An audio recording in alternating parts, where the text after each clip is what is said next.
Good morning. ప్రభువైన యేసుక్రీస్తు వారి పరిశుద్ధ నామములో అందరికీ శుభాలు.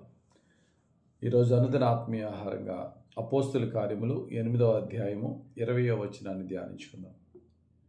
అందుకు పేతురు, నీవు ద్రవ్యమిచ్చి దేవుని వరము సంపాదించుకొందునని తలంచుకొనినందున నీ వెండి నీతో కూడా నశించునుగాక. ఈ విషయాన్ని మనం చూస్తే ఈ వచనం భక్తుడైన పేతురు, యోహానులు భక్తులు అన్యజనులు, సమరయ ప్రాంతంలో ఉన్న అన్యజనులు ఫిలిప్పు గారి యొక్క సువార్త విని రక్షణలోకి వచ్చారని తెలిసి వారిని చూడడానికి వెళ్ళినప్పుడు వీరు వారి మీద చేతులు ఉంచినప్పుడు పరిశుద్ధాత్మతో నింపబడి అన్యజనులు దేవుని యొక్క ఆత్మను పొందుకున్నారు. అక్కడే ఒక అన్యుడైనటువంటి గారడీవాడైన సీమోను ప్రభులోకి వచ్చిన తర్వాత పేరుకి క్రైస్తవుడయ్యాడు, కానీ మారు మనస్సు, దేవునికి ప్రీతికరమైన జీవితం ఇంకా అతనిలో రాలే. డబ్బు సంచి పేతురికి ఇచ్చి, ఇదిగో ఈ డబ్బు తీసుకుని ఆ గిఫ్ట్ నాకు అమ్మమంటాడు.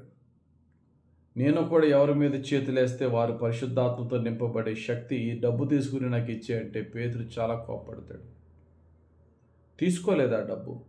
నువ్వు వెండి బంగారాలతో నువ్వు దేవుని వరాలను కొన్నావు అనుకుంటున్నావా? నీతో పాటు ఆ వెండితో పాటు నువ్వు నాశనం అయిపోతావు అని చెప్పాడు. గమనించండి ప్రియులారా, కొన్నిసార్లు మనం కొన్ని బహుమానాలను మనం తిరస్కరించడం మనకి చాలా మేలుకరం. కొంతమంది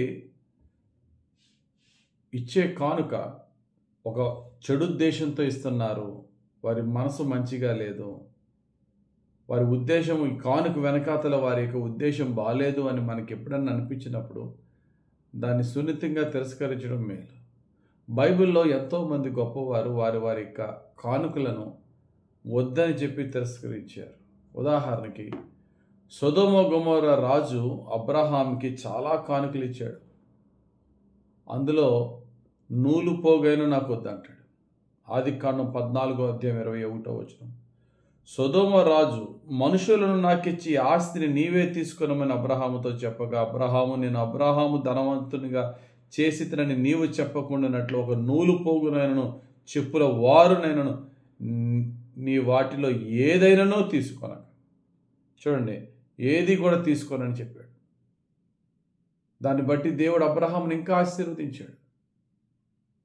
ఒక దుర్మార్గపు రాజు అయినటువంటి బెల్షస్సర్ ఏం చేశాడంటే దేవుని ఉపకరణాల్లో మందు తాగి ద్రాక్షారసాన్ని త్రాగి దేవుని బాధపరిచాడు. మెనే టిక్కేలు ఫార్సిన్ అని దేవుని యొక్క తీర్పు వచ్చింది. అది చదివేవాడు ఎవడో లేడు. దానియేలు ఒక్కడే సమర్థుడు అని తెలిసినప్పుడు దానియేలుకి మంచి గిఫ్ట్స్ ఆఫర్ చేశాడు.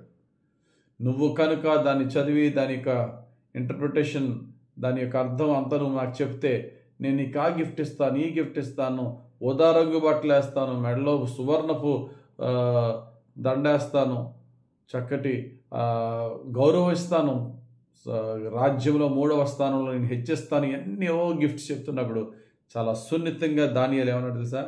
అవన్నీ నీ దగ్గర ఉంచుకున్నాడు. నీ హృదయమే బాగాలేదు. నువ్వు దేవుణ్ణి అవమానపరిచి, నీవు దేవుణ్ణి తృణీకరించి నువ్వు నాకు గిఫ్ట్లు ఇస్తానంటే నీ గిఫ్ట్లు నాకెందుకు? దానియేలు గ్రంథం 5వ అధ్యాయం 17వ వచనం. అందుకు దానియేలు ఇట్లా, నేను నీ దానములు నీ యొద్ద ఉంచుకొనము, నీ బహుమానములు మరి ఎవరికైనా ఇమ్మో. అయితే నేను ఈ వ్రాతను చదివి దాని భావమును రాజునకు తెలియజెప్పేదను. నేను చెప్తాను, నువ్వు అడిగింది దేవుడు నీకు తీర్పు చెప్తా. నీ దానాలు నీ బహుమానాలు ఎవరికన్నా ఇచ్చుకో. అందుకనే దానియేలు అంత గొప్పవాడయ్యాడు. ఎప్పటికీ కూడా ధనం మనకి దేవుని కంటే ధనం ఎక్కువ ప్రాధాన్యత అవ్వకూడదు. అది దొంగ సొమ్ము అయితే, లంచాలతో వచ్చిన సొమ్ము అయితే వద్దని చెప్పి వదిలేసే. లేక ఇచ్చేవాడు, అది లంచం కాదు కానీ ఇచ్చేవాడి యొక్క ఉద్దేశం మంచిది కాదు, వాడి యొక్క హృదయము మంచిది కాదు, లేక వాడి సంపాదన దొంగ సంపాదనతో ఇస్తున్నాడని ఏదైనా నీ హృదయంలో రాంగ్ అనిపించినప్పుడు ఆ యొక్క ధనాన్ని చూసి ఆశపడదు, వదిలే. దేవుడు అనేకమైన వాటిని నీకు ఇస్తాడు. కొన్నిసార్లు కొన్ని గిఫ్ట్స్ని రిజెక్ట్ చేయడమే మనకి మేలుకరం. దేవుని సేవకులతో దేవుడు అంటున్న మాట ఏంటో తెలుసా? మీరు ఉచితంగా పొందుతిరి. మత్తయి సువార్త 10వ అధ్యాయం 8వ వచనంలో ఆయనకు అపోస్తులతో ప్రభు అన్నాడు, ఉచితంగా పొందుతిరి, ఉచితంగా ఇయ్యుడి అనే మాట ఇక్కడ మనం చూడొచ్చు. కాబట్టి మన జీవితంలో కూడా కొంతమంది ఒక చెడు ఉద్దేశంతో కొన్ని గిఫ్ట్స్ మనకు ఆఫర్ చేస్తారు. ఆ గిఫ్ట్స్ చూసి మనం పడిపోతే ఆ తర్వాత అనేకమైన వాటి విషయంలో మనం రాజీ పడవలసి వస్తుంది. కాబట్టి డబ్బు విషయంలో చాలా యథార్థంగా, గిఫ్ట్స్ విషయంలో ఏమాత్రము టెంప్ట్ కాకుండా, తీసుకునేటప్పుడు ఇచ్చేవారు ఫ్రీగా ఇస్తున్నారు కదా, సంతోషంగా ఇస్తున్నారని కాదు, ప్రభువా ఇది తీసుకుంటే నీకు అంగీకారం అనే ఆలోచన కూడా, ప్రార్థనతో కూడా మనము ఆ యొక్క గిఫ్ట్స్ విషయంలో విచారణ చేసి తీసుకుంటే అప్పుడే మనకు అది దీవెనకరంగా ఉంటుంది. దేవుడి వాక్యాలు మనం వింటూ ఉంటుండగా ఈరోజు మనకు ఎదురవుతున్న ప్రతి పరిస్థితిని కూడా వాక్యంతో కంపేర్ చేసుకుంటూ దేవునికి ప్రీతికరంగా నడుద్దాం. దేవుడి వాక్యం మన జీవితం నెరవేర్చును గాక. ఆమేన్.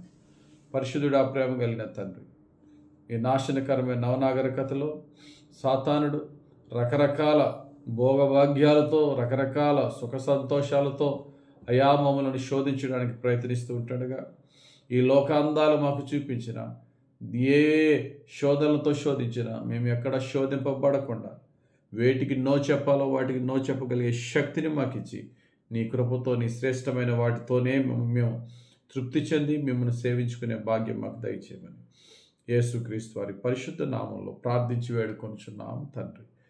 ఆమేన్. తండ్రి యొక్కయు, కుమారుని యొక్కయు, పరిశుద్ధాత్మదేవుని అభిషేకం హెచ్చుగా మనపై దిగి వచ్చి మనల్ని దీవించి పరిశుద్ధంగా నీతిగా జీవింపచేయును గాక. ఆమేన్. God bless you. Have a very blessed day.